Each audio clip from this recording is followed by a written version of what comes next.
balandi c'est Protestant TV. Merci na bino bato bozako pesa biso confiance. Merci na bino bato s'abonner, bozako partager ba lien et puis bozako aimer. Nzambe azanga to ko pambola bino nde pepisa bino. Tozo sala musala évangélisation na nzela ya média. Tozo sala te poto bebisa ba tozo sala poto sala na cadre ya évangélisation. Merci na bande connaissance o bazo soutenir biso de loin. Merci na bino nzambe apambola bino surtout bando tanga ba kombo la bino. Boza vraiment ebele ya mingi.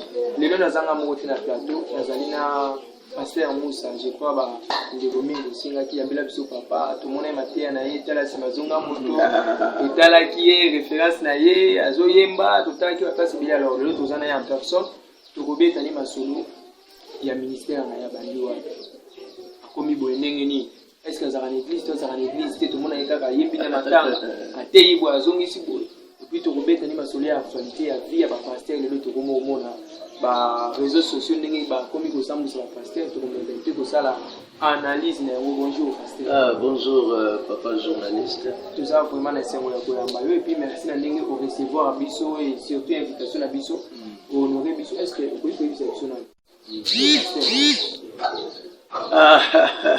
donc je vais me présenter pasteur Moussa de son nom. Donc de son nom, parce que nous c'est un diminutif, il y a comme on a tant en école primaire, comme on a besoin Moussa Mbote, Zongo, André. Alors tant que on a eu mon bébé sur la kino na tangwana, Moussa bonjour, Moussa bonjour, Moussa bonjour, il y a mon étikala Moussa. Et Moussa aussi, ils ont la signification. Il y a mon argument, Moussa comme Moïse, Moussa comme celui na Est Mingi Zaramingi Moïse. Alors, comme on a pasteur Moussa, Ndenge Ucholoba, diminutif Nango, Naza Moko pasteur na Église du Christ au Congo, na 35e communauté. Et pas nini na Zokamba paroisse ambition za na Bandal esika boye na barabara ba Congo numéro 34 et na niveau communauté nazali bongo ko Kamba département ya musique na niveau à Kinshasa. Donc voilà un peu présentation naza marié naza bana 6 moi stanga kombo na ye Solange Kibinda Ngoma. Merci donc Nathan Banassis et puis je suis Thésard. Donc Thésard, c'est lui qui prépare une thèse à IPC Université protestante au Congo. Et si celui Zambaliki a soutenu une thèse d'ici là, donc celui à permettre à moi de soutenir une thèse dans un Thésard comme le département de la mission écuménique et sciences de religion. Donc voilà un peu la vie courante, la musique. Donc je suis dans la musique depuis mon jeune âge. Donc vraiment, je suis pasteur, j'ai conduit cette paroisse là où vous êtes maintenant. Donc vraiment, on a des réseaux sociaux, on a des commentaires. Est-ce que pasteur? Est-ce que pasteur? Bon, les Congolais c'est toujours comme ça, ils jugent avant de comprendre. Donc ce n'est pas avant au juger, il faut s'appeler naba élément nyonso oyo de ça là que pour mon que non vraiment ce que je dis est vrai mais batumsu bazaka en voyant comme ça l'apparence est trompeuse, ça il faut le dire aussi. Vraiment tokeko le kaboyeke batu faut pas comprendre pasteur Moussa Zanai abayambi toyebeliwa tous les canaux éléments oyo beni au lekisabiso na yango ya pasteur Moussa sika te ya matea tala simazonga moto oyo panzanaka presque Congo mobimba abima na ba qualité belé français avantier azaka l'église te mambo belé tous les États-Unis Canada partout babenga tous les cas total ngo bongo tokozonga. Merci nazo sepela na musicien moko nazo lo bango bien nazo sepela musicien moko yemi tala simazonga moto. Ah oui baza na raison maman tala simazonga mutelingolo banini soko zalia wa tilelo ozaki ndumba tala simazonga pesa lobi mabe yo lelo mama mubimba kaka ambiance olingi kaka bala mikie tala simazonga ezabela batu mususu balinga kobimela mibali ya tala simazonga pesa lobi mabe C'est toute une philosophie. Alléluia. Bino bokanza so pasteur ayembi nzembo mukili. On dirait pasteur azana lola ko. Ngala azana lola. Tona na balabala balaria. Alléluia. Mama makamsuto sala kaona ya bamba. Na tuna bino ba mama bolimbisanga nazo critiquer bino te. Soko tali ba mitu ya ba mama mingi awa ezana ba kabelo oui ou non. Ezana ba mèche. Botie mèche pour l'année. Pour ceux qui n'ont eu ça la banjela. Et comme oui. Yangona bokoma ko couvrir yangona nini. Pourquoi sala aux ambianceurs, bambianceurs na bandal kolobate, ba boîte de nuit, babar o babar, ba karaoke o ba karaoke, banganda o banganda, bakuzu o bakuzu. N'en parlons pas. Oka tata mubimesa koli na yambiance kaka. Zela nanu. Kobanda se. Tangoza molai. Mutunyo soya lelo. Toi. Okobom akoboma yoko. Musagala ba pasteur ngate. Akoboma yo.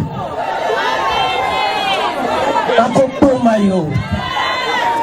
Bamona batebele basomba bamapangu te likolo ambiance.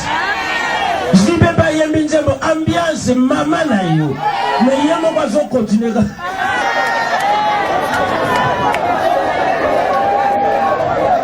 Toko bomana yaye toko boye bien côté yo kanti pasteur ayoka te ngana yoka kala et puis na spani na bandal.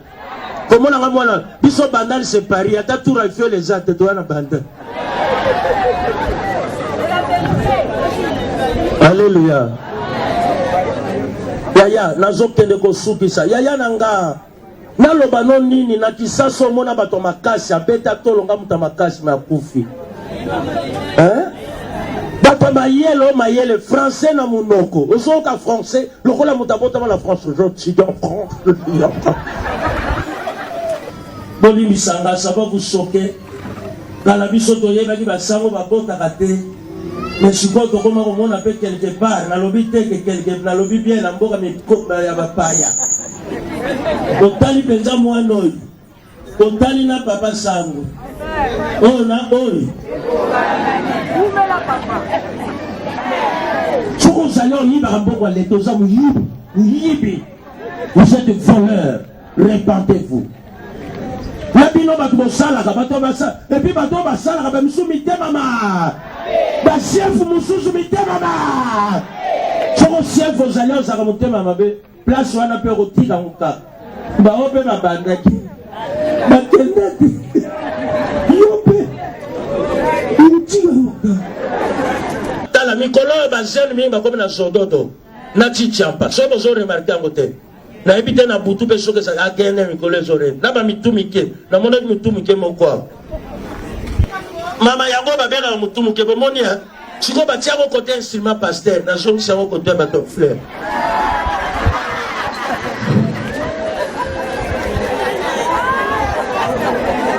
ma bomona pasteur a bolte mama ngana saka la page ndenge na zabu ato zala mbongo lala kanango ekotikala biloko nyonso. Ese na lobe ozala nango te fo zala nango kolo Yesu akomisama. Alléluia. Oh basida na yo yo lela sida ozakala bango ta 5 to 7 kolo Yesu akomisa. Alléluia. Oh bakisi na yo oh lata na luketo wana ekotikala kolo Yesu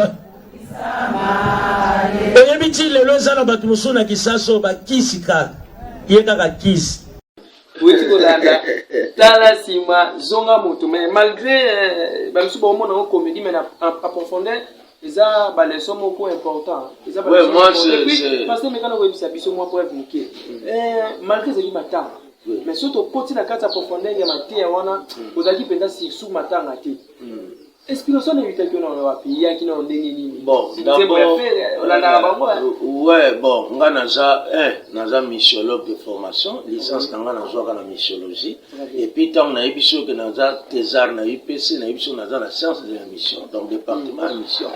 Donc dans mes stratégies ou dans la stratégie ou bien dans les stratégies missiologiques, il y a dans les stratégies missionnaires, il n'y a pas une seule stratégie pour gagner les âmes à Jésus-Christ. Même Jésus lui-même était multisystème dans sa façon de gagner. Vous voyez que Jésus a dit même dans il y a autre bengaka impôt, il n'a rien dit. Il n'a rien dit. Le fait qu'il y a un dîner na batouana ensemble, mutempo yo ah yes, ndenge za boye, ba bien on a joie qui na rozom c'est la bateau. Tu vois, il n'a même pas pressé. Mais en ma place monsieur paquet a coûté une femme samaritaine, au moins une stratégie ndenge nous donc c'est comme ça donc quelqu'un qui a le souci de gagner les âmes doit réfléchir. Et puis, auditoire, tout ça, Kanango, il s'appelle auditoire, il y a Ndenge Belé. Parce que les gens en place, Chèque Bazali, les gens en place, musicien Bazali, les gens en place, sportif Bazali, les gens en place, intellectuel Bazali, les gens en place, politicien Bazali. Et puis, des passants, il faut y avoir un membre de Full Gospel. Full Gospel Businessmen, et ça, organisme, et ça, organisation, où il y a un âme selon le métier à moko na moko. Donc, tu vois que, comment on dit que Naza vraiment, Naza n'a pas joie. Et c'est ce qui fait que quand j'arrive quelque part, et pression nanga libosoto, observation liboso na koko sala, il faut naïe, je suis devant qui? C'est ça le problème. Je suis devant qui? Pour que je puisse m'adapter. Paul, comme missionnaire, avait beaucoup de stratégies aussi. Paul a qu'un Athènes, a commis un aéropage. Athènes, on est qui mboka moko, d'abord, philosophe, makambo belé, pour nous côté à Jésus-Christ, c'est compliqué. Mais il est parti à Koutani na statue moko, na hôtel moko, à un Dieu inconnu.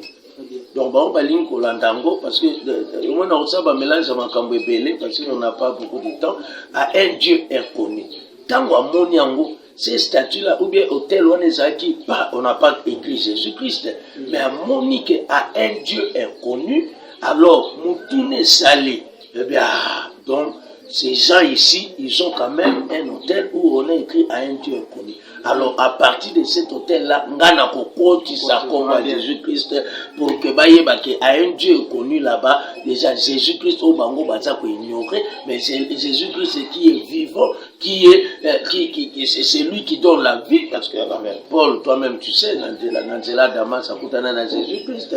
Et puis il a utilisé beaucoup de stratégies. Donc c'est un peu dans ce sens-là que moi personnellement, je m'adapte dans ma circonstance. Le seul objectif, c'est que je gagne les âmes. Ne fût-ce qu'une âme, pas beaucoup, ne fût-ce qu'une âme.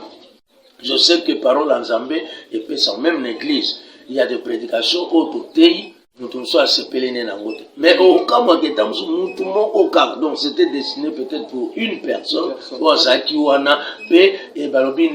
quand une âme se convertit au Seigneur, il y a la joie au ciel. Et puis la joie, pas seulement la joie dans mon kill, mais la joie au ciel, là où Dieu siège. Tu comprends? Quand une âme se convertit, donc il y a la joie au ciel. Et ça, c'est notre cheval de bataille. Gagner les âmes à tout prix en Jésus-Christ. À temps et à contre-temps. Donc voilà un peu génériquement ce que je peux te dire. Je m'adapte dans l'auditoire, on a écouté en anglais. Bateau badlandanga déjà, yebi que na netingal makambu ya deuil, on bien deuil. Je vais aussi parler des deuils. Sujet langa ya thèse ezali des funérailles et défis missiologiques dans la ville de Kinshasa. Tu comprends? Donc, deux aponanga et loko na koti na kati na depuis des années naza na kati wana et puis na yebi moi makambo ebele yango na makambo nga na yebi na zone parce qu'on a fait ressortir ça et avoir la science pour que ba o ba kotanga biso bazwa quand même moins expérience ya likambo etali deuil na Kinshasa na ville ya Kinshasa. Donc yango no moni en fait bon yo zo tindanga na kota na makambo ebele à la fois peut-être d'abord parce que deuil pour un chrétien c'est quoi? Bible nous absomme que la mort elle a du prix, la mort de celui qui aime Dieu. Elle a du prix, la mort de qui? De celui qui aime Dieu. Donc, pour la Zoloba, la mort met un gain. Donc, on a dévoilé ma cambobélé, peut-être au fur et à mesure que tu vas dire. Alors, pour un chrétien, moi je suis protestant, mais dans l'équipe de l'église est belée. Donc, espoir, on a vu sur les chrétiens, ça il ne meurt pas. Base d'ailleurs tout ça peut africain base dans l'issue il y a au-delà la village des ancêtres tous les africains la philosophie bantou et puis que l'homme ne meurt pas l'homme ne meurt pas il est dans le village il est dans ceci il est dans mais jusqu'au christianisme et jusqu'au qu'on recadre les choses pour dire que celui qui meurt il est dans le sein d'Abraham, il va rester zébélé, il est dans le repos, il est dans la félicité, il est vraiment pour la vie éternelle. Voilà. Donc c'est un peu dans ce sens qu'on a le beau coco taming dans le détail. Peut-être au fur et à mesure que tu vas avancer, je vais. Voilà. Je crois balandi bozona d'apena qui bozo senti que ming ba mona passé à yembaka tel matin je crois bozo mona inspiration. Le lenni ezo bima passé tout mais quand un peu ko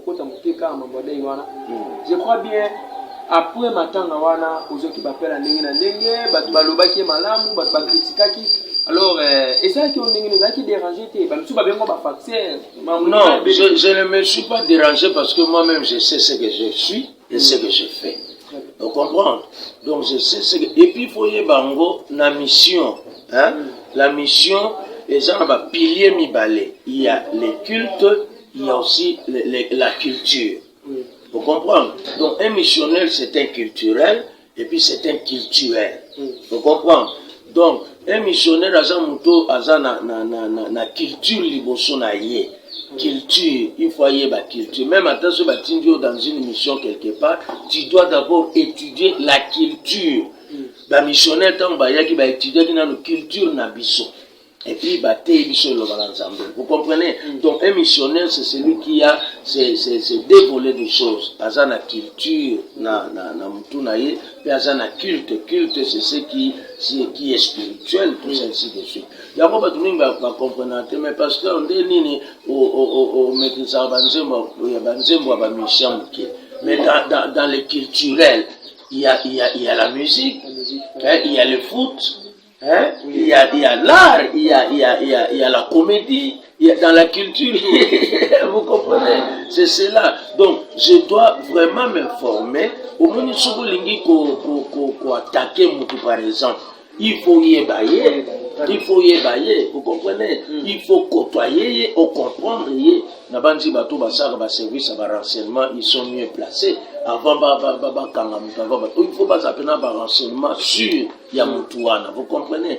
Donc c'est comme ça que moi je prends et la culture et le culte pour dire Dieu et la culture pour dire la vie quotidienne de tous les temps. Et na combina kango pour que na aboutir na objectif au naza na opposé. Très bien. Donc c'est comme ça. Très bien, pasteur. Mais quand on a un peu tôt, mais quand on peut construire la bouquet, Batuming va ébélio aux ambitions et oui. Batuming va ébélio en allant. Vous pouvez faire un moyen de libérer caca. Au même moment, on a cas de la musique.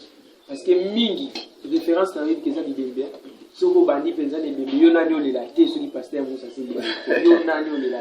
Bon, la musique c'est d'abord pour rendre gloire à Dieu. Et la Bible dit en toutes circonstances. Faisons quoi? Rendons grâce à Dieu. Donc na yembaka na deuil, na yembaka na ba manifestation na beta ba mariage, ba anniversaire, ba baptême, ba nini tout ça. Donc je chante dans toutes ces cérémonies là. Mais ce qui est bien pour les deuils, c'est que tout le monde se retrouve dans les deuils. Vous comprenez? Que tu pries, que tu ne pries pas. Quand il y a événement deuil, tout le monde se retrouve. Mais, donc c'est un peu dans ce sens-là que au Moni, Naza, et puis les deux, c'est un chant missionnaire, hein, parce que na kobi msama camion soit test, non, on a soutenir en côté. Donc c'est un chant missionnaire où ata muto alingaka yote, tous akaming na ba quartier, et bembe soki koyi na quartier, ata bato ngo ba yinayo, ata ba koya na lupango na binote, ba obimisaki tel banda ba. Mais Tina, ce qui est bien catholique, oui, catholique. Oui, mais c'est leur identité. Aux la catégorie un peu compliquée. Non, c'est leur identité. Oui,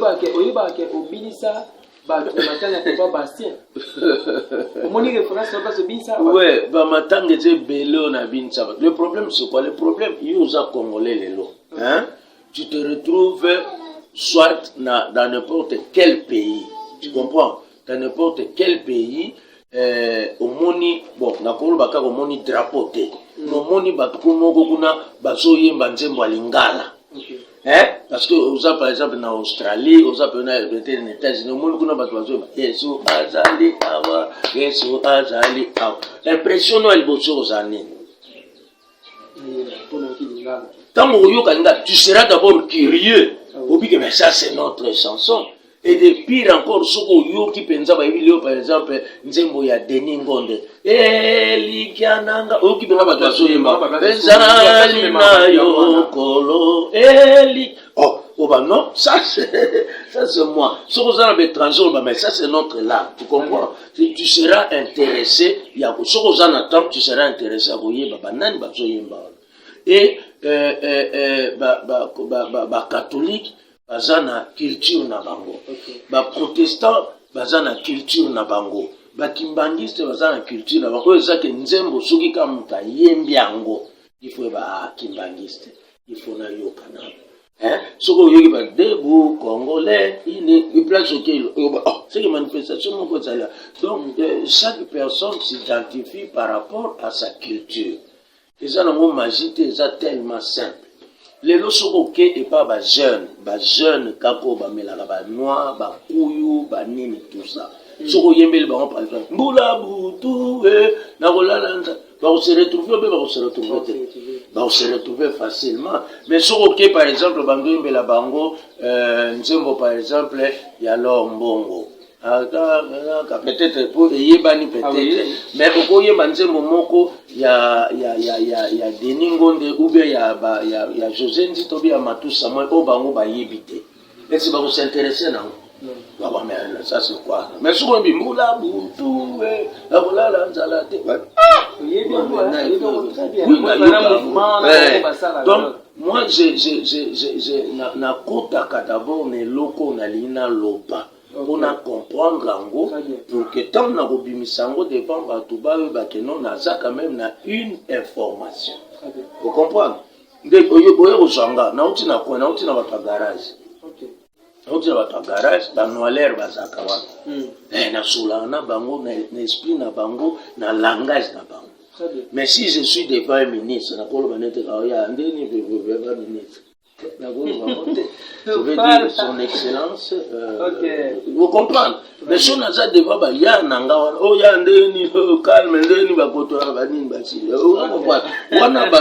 Je m'identifie. Parce que Paul dit quoi? Devant bateau, je m'identifie à eux. Pour nous gagner dans le Seigneur. Donc c'est une des stratégies pour moi personnellement. Le Seigneur m'a convaincu de le faire. Et nous avons un témoignage ébélé sur tous les rangs. Il y a un témoignage intellectuel, nous avons un témoignage chégué, nous avons un témoignage religieux, nous avons un témoignage ébélé. C'est pourquoi j'ai mis à croche pour que mon objectif c'est que je puisse gagner plus qu'une âme au Seigneur. Écoutez l'appel du berger, et nous appelle. Donc, biso tous en pour ça, batubaya na Jésus-Christ, à temps et à contre-temps que nous prêchons. Surtout qui pas na bangote, ndeni bagoyoka le Romain le biango. Ceux qui toquent pas na bangote, s'il n'y a pas de pieds qui partent pour évangéliser, comment ils vont écouter la parole de Dieu? Et comment ils vont-ils écouter la parole de Dieu s'il n'y a pas des envoyés? Vous comprenez? Donc nous devons aller dans ce cas-là, tout partager dans le balanzambe, tout obliger bangote, mais tout partager dans le balanzambe. Saint-Esprit ou à ça la calamité mabatu, yenda rusala à kosa. Jésus a venu, je vous envoie comme des brebis au milieu des loups. Soyez prudents comme les serpents. Vous allez seulement. Et puis, biso missiologue, tout missionnaire. Texte na biso za Matthieu 28. Allez faites de toutes les nations, les baptisant au nom du Père, du Fils et du Saint. Et voici, je suis avec vous tous les jours jusqu'à la fin des temps. C'est notre mission que le Seigneur nous a donnée. Donc nous n'allons pas nous échapper à ça. Et ndenge lorombo bayimba atana kibinani nazongela kayo siloe yamona koma boye voilà mayimisa donc biso to ndema atato kende tozonga kana mi bien voilà merci beaucoup pasteur c'est comme si que musique no beta olinga miko et puis yebisa biso non c'est fini boza na molio na frère na babiti la ko frère tous bobandine kala nini ebobomba na kati de bino ibalo. Non, eza omoni batumi balobaka soki bo assemblée bo s'assembler. Donc les akalikamke on est longtemps avec eux. Mon soko fana muto oyeba tik na ye. Soko fana muto longtemps oyeba de muto alinga la boye ça comme soko mona tsali botena ça bote. Donc c'est peut-être cette moi confiance wana moi équipe esprit d'équipe team esprit d'équipe wana.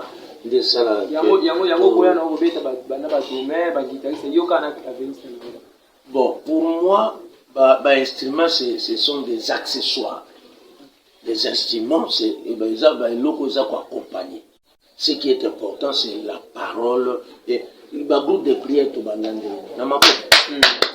l'instrument, peut-être un bonda, parce qu'un bonda, c'est notre culture. Tant le groupe de prière, c'est ça, ce qui ne fait pas beaucoup de malade, au moins on a beaucoup de trucs. Tu comprends? Les instruments ne sont que les accompagnements. Bon, ça dépend. Mais moi, je pense ça qu'on a la musique, tout ça. Mais na lingaka, na peut-être pas beaucoup de place nous je sais alors c'est comme ça que na s'habitue pour nous appeler na maison na full gospel ils avaient dîner surtout dans un grand hôtel on n'a pas besoin de dîner on a dans une maison tu n'as pas besoin de beaucoup d'instruments alors quand même et puis le mondele peut le rôle à sunga problème il y a programmation ils ont déjà dans 4 système de programmation et je trouve que c'est mieux mais il nous va peut-être na kanama kana mais ceux qui instruments zali bon là aussi c'est une paire de manches aussi et à la gestion du personnel. Merci beaucoup, pasteur. Merci. Na lolengo zo pour éclaircir surtout bananza be ba beta pe ba mabaku ba pe ba yoka na nute mais quand peu bebisa surtout quand on a monté na ministère pastoral. OK. Au sala livre mo robo. Non, na sali livre était mais eza bon travaux scientifiques. Il y a graduat, licence, DA, tout ça, ce qu'on a à la thèse, mais quelque part, nous avons préparé parce que être docteur, c'est avoir une tête qui pense, une tête qui donne aussi ce qu'elle a comme fruit à battre. Donc, vision dans l'église protestante, parce que les lots, si on verra comme on a niveau de docteur, alors ça déjà mon petit représentant légal. Non, déjà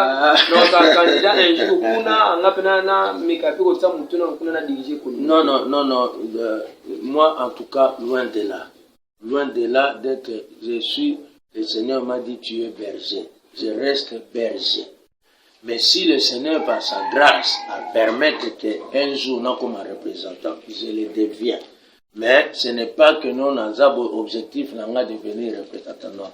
Moi, je suis un pasteur. Le Seigneur m'a dit, tu es berger.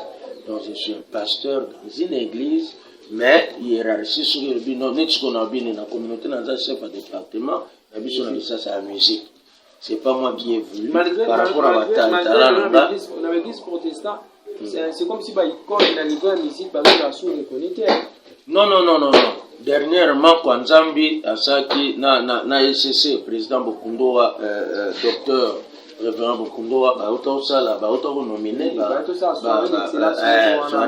seulement ça surtout wana ya organisaki docteur Kwanzama organisaki mais surtout continue non mais zaki chapeauté na nini na présidente nationale bien sûr mais surtout to continue kati ya ba communauté ba différentes communautés ba icône baza sous penza na valeta webi ka to bosana charles Mumbaya bon kobosana ye ezali mais ko kanisa kaita monyoso moi non il y a des activités qui se font bon le problème est que c'est déjà il faut y bango so mutakufi il faut y bango que ce cas qui n'a pas tout 1 million au la temps sur 1000 personnes faut bando kanisa de temps en temps. Ça c'est évident, mais il faut y voir que ceux qui date président Mumbaya Kofi fait son âme, date président Mumbaya Kofi ça a quand même la organisation. Est-ce que aussi peut-être en bicanaï et le oui, bon, dans 8 ans il y a comme président échanger oui, parce que dans 8 ans pour faire un été na chorale ou bien tout ça ainsi de suite. Parce que on a continué non, président Massoumoupe, bon, c'est un président, il y a mon habité, Michelo, tout ça culturel, na culturel. Président Mumbaya, na AMCC, c'était parmi quand même, membre AMCC, depuis 1990 et quelques, 98, je pense, 99, parce que j'étais d'abord par M. Rabé Makamba, et puis, c'est un peu ça. Président Massoumou parce que c'est un président, il y a comédien, il y a théâtre, il y a Congo, donc je dois l'appeler président dans ce sens culturel là. Et puis nous avons une bonne relation, nous avons comédien, tout ça, tous les musiciens, toutes les personnes. Jésus a une bonne relation avec tout le monde. Il veut que Batubasa Nini va s'adhérer, qu'on l'accepte comme Seigneur et Sauveur. La carrière, on a musique, la carrière, Théologie d'abord, tout ça, non, on a jamais pensé le président Mumbaya. On les pense comme tel. Mais en tant que président, on avait dans les réunions de MCC, et puis série, on pense que tout ça, changer, mais les séries, on va changer statut à MCC. Tout le monde na Bethel, tout le monde na Lisala, tout le monde na MCC. Est-ce que MCC déjà kanisa kaye? Bon, pour le moment, je ne suis pas vraiment na katikuna moyena pesa. Kobeba na penza te, je dois reconnaître que MCC jusque les autres continuent nango. Chacun a ses raisons et ça là que nous tunamutalo. Alors de boy koko tanga polémique na katikuna sinon ça va encore bateau bautala biso critiquer la marque. Alors mais MCC Zali président Patrice papa Patrice as président et puis non papa Boussaba et ça continue donc formation biso tozana na te pour la polémique surtout que chaîne chrétienne tozana pour la éclaircir surtout mingi bana ya nzamba. Est-ce que na carrière na oza pela banzimbo ya yumo de joki beta et dimapi déjà eta la parce que tout le monde a vu mingi banzimbo ka ya bato ya Yesu azalia wala mokoti na mama Marie mame tolana ko penda kolanda ya moboye ko kalanga na ndako. Bon, d'abord il faut dans le bateau, na opé ça exemple moko bien mi balé, exemple moko mi balé pour que tout en anité dans les jours à venir je vais vraiment m'étaler. Mais c'est nga na expérience chrétienne nga j'étais catholique. Papa n'a pas catholique, maman n'a pas catholique. Donc déjà les déjà oyo na bomwana nanga na polina. Moi na yebi moi parti à Kimbangiste bien na yebi catholique na comité na mukolo na changer na comité protestant dans le cas moi l'église peut moins belé mais actuellement na protestant mais il faut y bango que dans le cas l'église catholique bandeko bazolanda ngai na faisaki partie na groupe ya Banambila. C'est nous qui avons commencé le groupe Banambila na M. Labé Makamba. Après mort il y a cardinal Malula. Après mort il y a cardinal Malula, wana saina wana catholique na Saint-Jean-Baptiste. M. Labé Makamba a Jokinga okendaki na Sainte Famille na quartier 12 na Njili. Alors c'est à partir de là que Banambi les bandagi on sait bien qu'on a enregistré ça dans 5 boucles à la machine, mais pour groupe Banambi clip batira ma fille mais quand même voir un côté à quatre. non voix côté na popo mais c'est moi qui ai joué les claviers guitare basse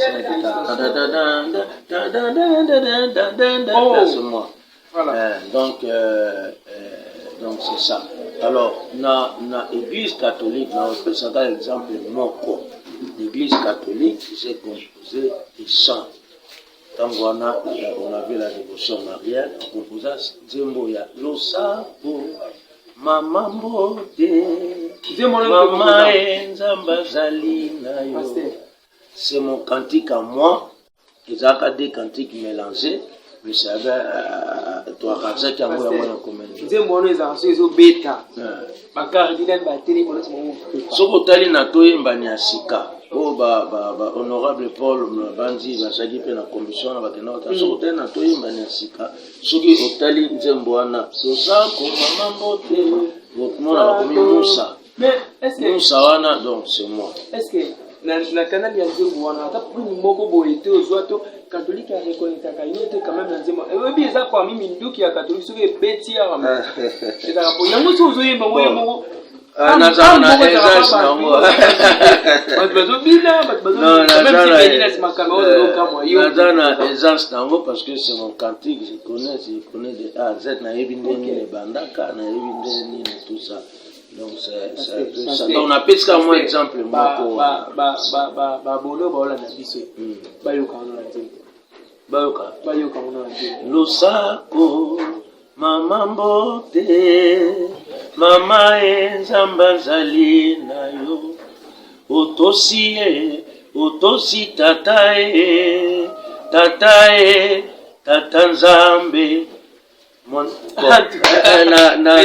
toyemba place bataki Losako na yo Marie ya ngondo pe to Nzamba azali na yo nde to tozwi Kristo mobikisi wa mokili donc nyonso twana ezalaka en tout cas félicitations. C'est un peu ça, donc c'est quelque chose où bon. Je suis aujourd'hui protestant, j'ai mes convictions, donc n'a pas ça dans mon exemple, mon propos n'a pas ça on comprend. Mais gloire à Dieu parce que dans le nzembo wana et ça l'évangélisation ma casse na catholique. Soza fidèle à catholique mais nzembo wana que on a échec. Si ko yo moto le beta ka biso fando si. Non mais elo on se sont mutasali. Catholique qui na nzembo wana mais somo. Mais elo on se sont mutasali. Bon, nazo pesa ka merci parce que na lekina banzela wana. On ne parle pas Marie, on ne parle pas de mariologie ici parce que on peut chanter Marie. On peut chanter Marie dans la facette et belé. Marie comme on a chanté Noah watu manzanza on a chanté Abraham, on a chanté Jacob, on peut aussi chanter Marie. Donc là je préfère fermer cette parenthèse parce que les gens n'ont point doctrinal et belé oyo et kobota ba polémique. Donc mais voilà un peu na pesca comme moi exemple mon courant. Mais parmi les compositions dans la soirée d'excellence comment on a choisi? Oui,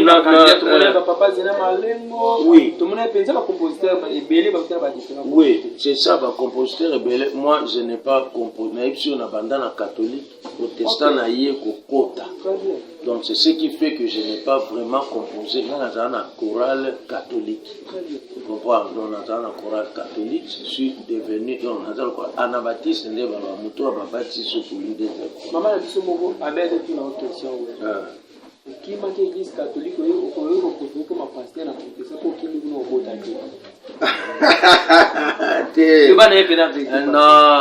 non. Nakimi pour bon, c'est aussi un problème d'appel. On comprend, donc le Seigneur nous appelle de différentes manières. On comprend, pour bon, bien que dans les cas sérieux, on a petit séminaire, on a dans la parole Saint-Pédis, parce que moi je suis natif de Ngiri. Donc, c'est un appel. Bon, je ne voudrais pas aussi entrer dans les détails. Que non, c'est protestant, c'est dans mes convictions, et je n'ai pas un problème avec les catholiques, je n'ai pas un problème, c'est dans le groupe Union, surtout dans l'État. D'ailleurs, pour preuve, mais c'est la vie, on est toujours en contact, Banambil, on est toujours en contact, s'ils viennent, l'église, nous sommes dans l'école, on est toujours en contact, méthode de place ensemble, on est toujours en contact, et pas papa Boni, on est toujours en contact, et pas, il y a fait par contre, ça même là, on a qui n'est pas maman, Mikezo, quand on a bazana, on a bomona, papa, na maman, on est toujours en contact, on est toujours en contact avec tout. Non, bon, j'étais plus collé, na papa, Mikezo, na maman, Vingilo, donc, peu à leurs âmes. Donc c'est comme ça que moi, tout le moi expérience par rapport à mon angana yebi pour rendre masse, pour masse, parce qu'on a l'équipe un peu dans l'étape. Ce sont des étapes où il faut former par rapport à la vision qu'on a et puis par rapport à ce que je suis aujourd'hui. Si je suis un pasteur équilibré, c'est parce que dans l'équipe, dans ma formation, on a des Gabriel Mouinda, tout ça, ce sont des formations qui nous ont formés sur la topologie.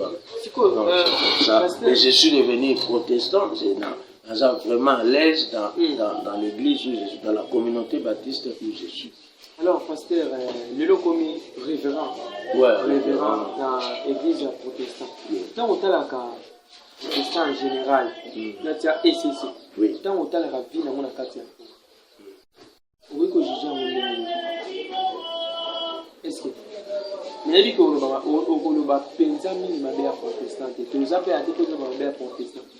bon, là c'est clair que d'abord, Bissotosa, unité dans la diversité. Ça c'est bon. Je ne veux pas aller dans la doctrine protestante, sur la scripture, la grâce, tout ça, ainsi de suite. Théologique. Mais il faut que le protestant va dénoncer Makambo belé, oyo na histoire, oyo. Et ça, bon, une chose est vraie que aujourd'hui, dire la vérité pour le moment, c'est difficile au monde que mutation la vérité.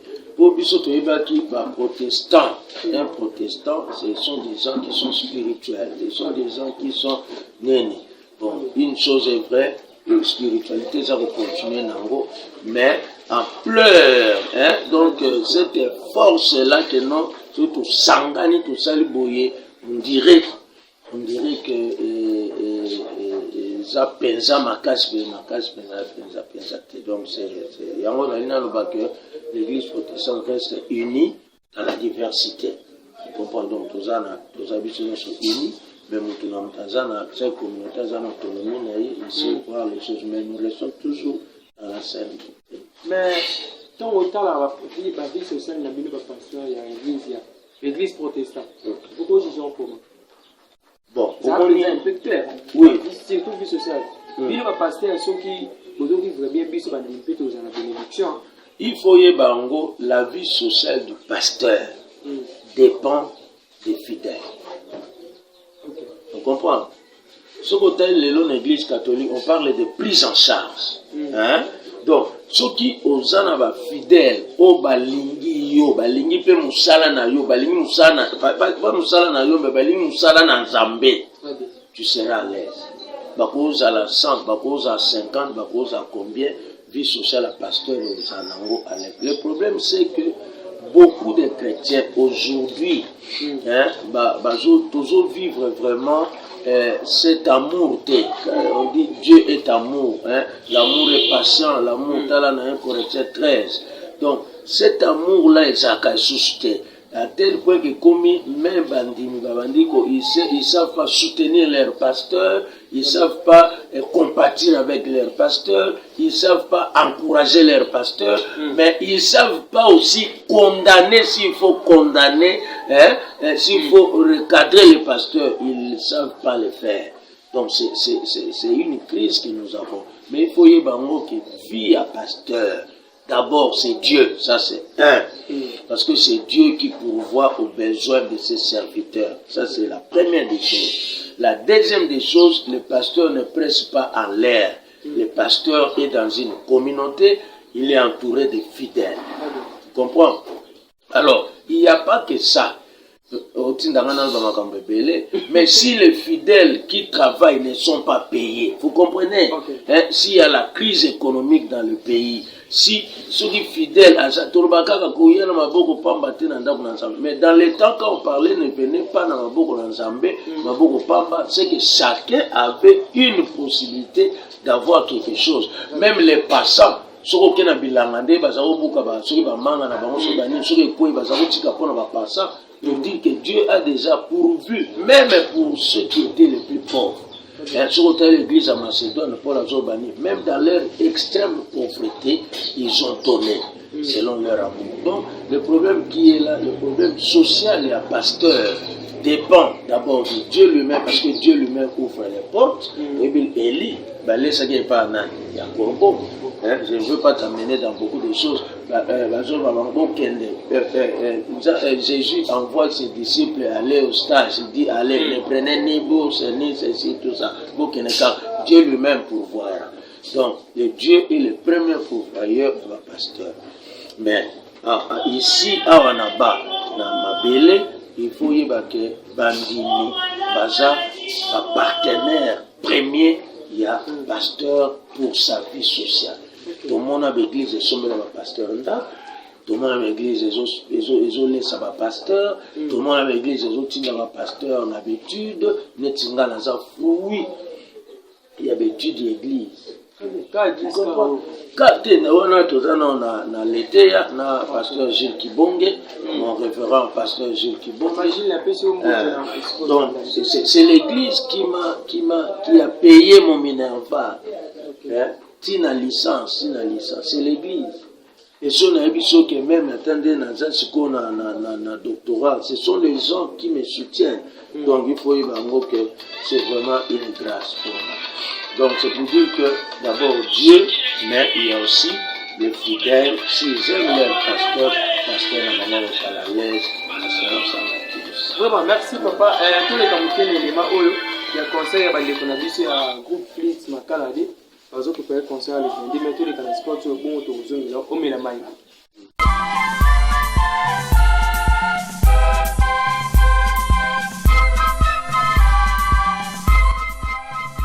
C'est nous le groupe Makala des Shalom, ici sur l'avenue Minicongo numéro 63 dans la commune de Makala, référence école DVV Terrain du Monde. Nous vous invitons dans cette grande activité du groupe Makala qui aura lieu le 22 mars 2022 à 14h. Alors venez nombreux savourer la bonne musique, venez avoir la musique qui sera agréable, venez nombreux contempler nos arrangements, venez nombreux regarder comment Dieu va venir, venez nombreux contempler comment nous allons danser comme David. Venez massivement, venez contempler nos arrangements, venez savourer la bonne musique, venez contempler la musique qui sera agréable au rendez-vous. Bana CBFC, bana ya communauté mususu pe baninga na biso misusu tobengisi bino na activité ya monene o ezali le 22 mai au thème na ezali dénommé je joue, je danse et je chante comme David. Donc mukulu wana tokopina lokola Dawidi. Watu kumita nkolo lolenge David afinela nzambe. Biso nyonso bana nzambe tobengi bino boya ebelebele tokumita nzambe na groupe Shalom boya ebelebele. Ete pinga bene kusa mingi sana kuparticiper na concert ina. Yoke tadila kaka bana zeme yoke tadila kete mpiba mama, pa papa, pa jeune. Lukumu nyonso to yoke vutuka na nzambe na beto. Merci be kusa mingi beta ya. Tia bandi kuya. Vous Flitz Makala Dieu tulinga ba Shalom bile bende. Tout le monde a ambitionné ce que kumisa nzambe, musique ya malamu. Et je crois pas bien que pasteur par vous a été invité. Atalipe bana na ende bazo kumisa nzambe na nzela ya Dieu va venir ma la mumi. Alors pasteur tu l'as dit toko tamuki na mamutali actualité ezo le kalelo. Pas ba pasteur mingi en général protestant et de la paix. Les réseaux sociaux et commis source ya mama beko ba komi ko dévoiler ba pasteur. Sexta pe komi trop ba pasteur. Réseaux sociaux et commis na ba importe quoi ba pasteur. Donc bana na nzambe mingi ba ngo bunga banzela. Pour na ba pasteur. Moniteur bien bo terre biso soki bungi nzela. Faut y que les fils que des personnes vont voir bunga nzela pour bunga ki. Alors le ba pasteur tout ça pour na otanga ba kobote. Mais le ba pasteur ma be komi na réseaux sociaux okuna sala ki bo okuna zo sex stop. Soko fandi loko la pasteur. quelque part zo gêné te quelque part zo mona moi passe moko boyete po na yo na muntu asali comme na muntu asali comme te so baza même titre moi dérangement pesa la. Ok, tu as pleinement raison. Au fait, sujet où ils ont ma facette belé. Vous comprenez, hein? Donc, ils ont ma belé à la fois. Mais ce que les chrétiens doivent savoir, que le salut est individuel. Ça, c'est la première des choses. Donc, pour que sauvé, que mon âme soit sauvée, ou bien que mon esprit soit sauvé. Alors, dans il y a église, tous en Bakambi. Quand on parle de Bakambi, tous en a pasteur, tous en banan. Alors, les pasteurs doivent avoir une éthique chrétienne. Parce que sur l'Italie, dans l'épître paulinienne, on parle de choix des diacres, des responsables, ainsi de suite. Même tant que Judas a cependant qui, avant de remplacer Moussous, ils sont allés à la prière. Ils sont allés à la prière. Donc ça c'est, il y a mon avis que ça va passer te belé. Ça c'est deux. Tout ça conduit par le pasteur que nous sommes. Que le pasteur est singé tous un exemple, hein, un bon exemple dans tout. Mais nous devons aussi comprendre que il y a plusieurs facettes. Donc, moi, je ne sais pas exactement. Mais tu dis que les pasteurs, ce sont d'abord des hommes ordinaires. Les sango, les pasteurs, les prophètes, ce sont d'abord des hommes ordinaires que le Seigneur a appelés pour son service. Hein? Et que ce sont des gens. Je n'encourage pas, je dis ça clairement, je n'encourage pas que pasteur Assalamabé. Ce sont des gens qui, peut-être parfois, ils peuvent tomber dans telle ou telle chose. On comprend? Alors, même tomber dans telle ou telle chose, il y a aussi la rubrique ébélée au Seigneur tout le là. Alors, ce que moi je veux dire, il faut y avoir que Satan comme tel, c'est notre adversaire international ou perpétuel. Il peut posséder aussi. Il peut tenter. D'ailleurs, Jésus a été tenté aussi. Donc, il y a mon avis que les gens au petit bateau, belé peut aussi s'en caractère. Donc, le pasteur peut être tenté. Il y a d'autres aussi. Et puis, vous voyez, encore, il y a les autres des faux frères parmi les frères. Donc, il y a des faux frères parmi les frères. Il y a des faux pasteurs parmi les pasteurs. On va s'introduire pour désordre. Vous comprenez? Donc, c'est un peu dans ce sens-là. Mais dans l'homme, il faut y voir que l'homme est faillible. Hein? L'homme est faillible, l'homme peut tomber. Mais ce que le problème est que moi je ne peux pas chercher à tomber à terre et à beaucoup dans le péché à tout moment. Vous comprenez? Donc c'est un peu bon. Il y a aussi le problème est que Élie en Zambé, je n'ai pas le parce que je suis pasteur. Élie en Zambé, tout le but est un privilège, mais le Seigneur les juge aussi. Le Seigneur, c'est leur patron, il sait aussi les juger. À un moment, va passer un serviteur peut tomber 7 fois, et le Seigneur le relève 7 fois, tout ça, ainsi de suite. Alors, il y a aussi dans les chefs, il y a du soba, bandimi. Il y a aussi le sens du pardon. Il y a aussi le sens du pardon. Quand un pasteur commet par exemple quelque chose, quelle doit être notre attitude? Notre attitude, ça doit être l'attitude de la pardon. Sur l'amour pardonne tout. Alors, le problème c'est quoi? Le problème aussi, Bible lobby, malheur à celui qui porte les scandales. Tu comprends? Tellement belé. Et puis, donc, ça m'a quand mais ce que polémique des autres, entre Kaka, nous qui disons que nous sommes de Nazolanda Nini Moussos, donc c'est comme quoi il y a des attaques personnelles. Dans un problème, on a les réseaux sociaux, on a Bambio. Mais on a un problème, on a les réseaux sociaux à Bambio. Le problème, c'est que on a un pasteur qui a la musique. C'est-à-dire qu'il y a des musiciens comme un pasteur. On a un problème, belé. Non, pas seulement ça. Si sur le limite pour je peux dire à Sextave, nous sommes bien, on va passer, nous sommes musicienté. Majorité, pasteur. Non, disons que pasteur va la musique, disons ça, parce que nous sommes des scientifiques. Avant il faut vérifier que nous avons des éléments quand je dis quelque chose, je dois prouver cela. Ma thèse est soutenue par ça. Donc, nous surtout les spéculation. Mais une chose est vraie, on remarque que parmi les musiciens, les pasteurs, la musique, là je suis tout à fait d'accord avec toi. Alors, c'est un peu regrettable parce que quand un empire est divisé, et puis le diable ne vient que pour diviser, pour égorger. Et là où il y a la division, le diable est content. Parce que là où il y a l'union, il y a Tour à Babel, non? Quand ils étaient unis, ils étaient forts. Alors, Nzambe a mis un langage, car le langage est comme dispersé, donc c'est cela. Or, nous qui sommes chrétiens, nous combattons le diable. Nous combattons le diable, nous devons être unis pour que tout combattre, c'est le diable.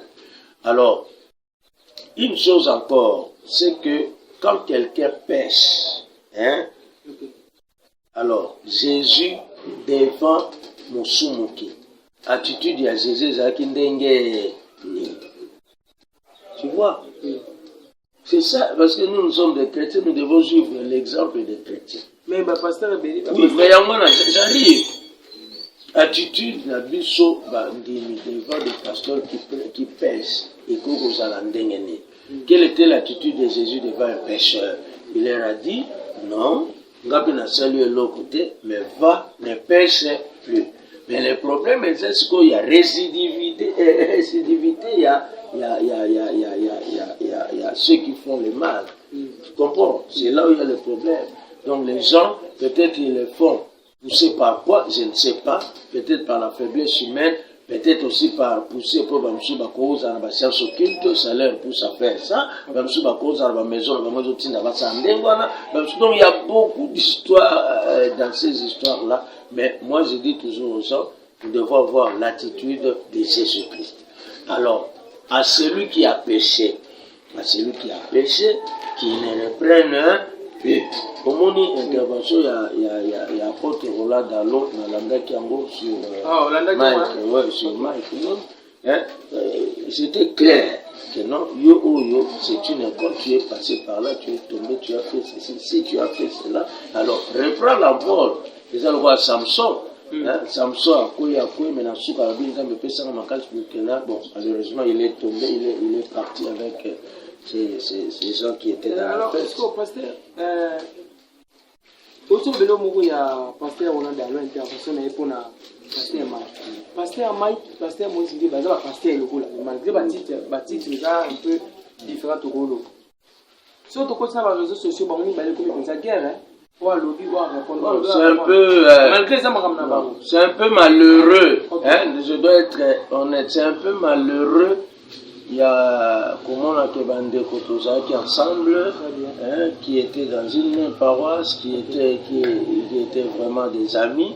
Et comme je ne veux pas mettre beaucoup de commentaires, mais c'est un peu malheureux de comprendre ça, et puis malheureux de voir que comme on les réseaux sociaux, qui en profitent, c'est ça le mot. Spiritualité. Non, mais qui en profite. Je voudrais être vraiment dans le cadre. Je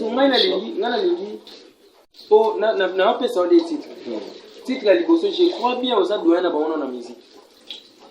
Je crois pas doyen peut-être peut-être na cause à la mort pour oui ouais il y a mis balé aux pasteur nalingi omeka koloba na bango mwa maloba moko bo kata baotala yango lelo telobi kuna baluka kimia entre bango mibale lokola basali na nzambe. Mais la Bible dit chercher la paix avec tous et la sanctification sans laquelle personne ne verra Dieu. Moi, je condamne tous ceux qui divisent. Tant aux acquis dans la ligue de la lecture que la vie nous avons, tous unis en Jésus, tous unis dans l'esprit, tous unis en l'esprit. Nous voulons que bientôt ceux qui divisent ne soient plus et le monde. Donc, c'est ça la réponse. Nous voulons pas que ceux qui divisent puissent régner. Et le monde saura que nous sommes des chrétiens. Par l'amour dont nos actes sont empreints. Je sais que sur le plan sentimental, sur le plan psychologique, quelqu'un peut être blessé, quelqu'un peut faire ça, ceci. Mais maintenant, voyons la croix. Donc, on est dans la période, il n'y a Pâques, non? Pas que Jésus a dit, pardonne-leur, car ils ne savent pas ce qui est fond.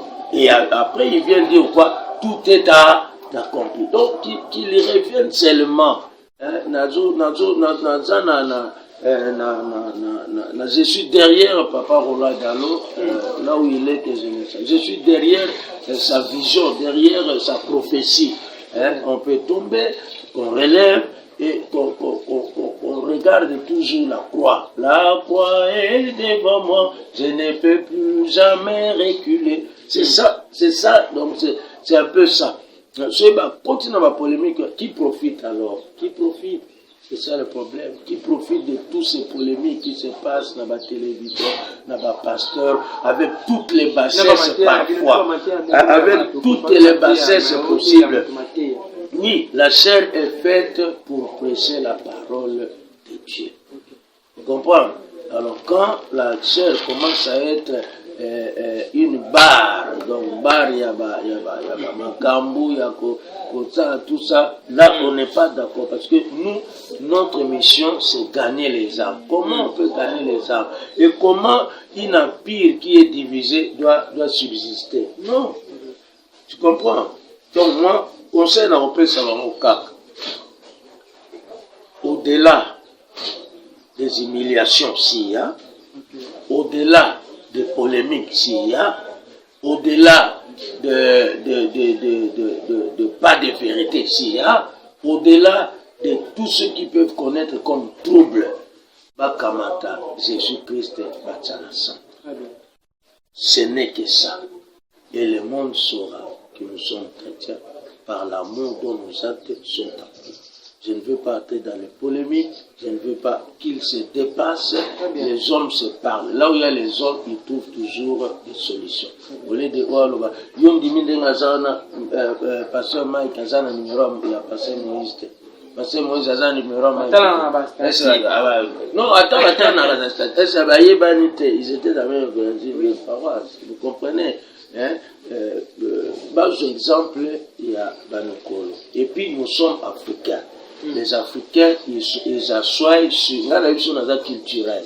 Les Africains, quand il y a un problème, ils palabrent sous l'art. Ils s'assoient, ils parlent, ils se pardonnent. Mais ce qui est marrant, c'est qu'il y a beaucoup d'hypocrisie. Nous qui n'a pardonné, mais au fond, c'est là où les bas blessent. Donc c'est un peu ça on a. Et en tant que pasteur, le monde saura que nous sommes chrétiens si nous sommes unis. Dans la prière sacerdotale de Jésus-Christ dans Jean 17, il a dit, Père, tu m'as tout donné, moi je leur ai donné aussi.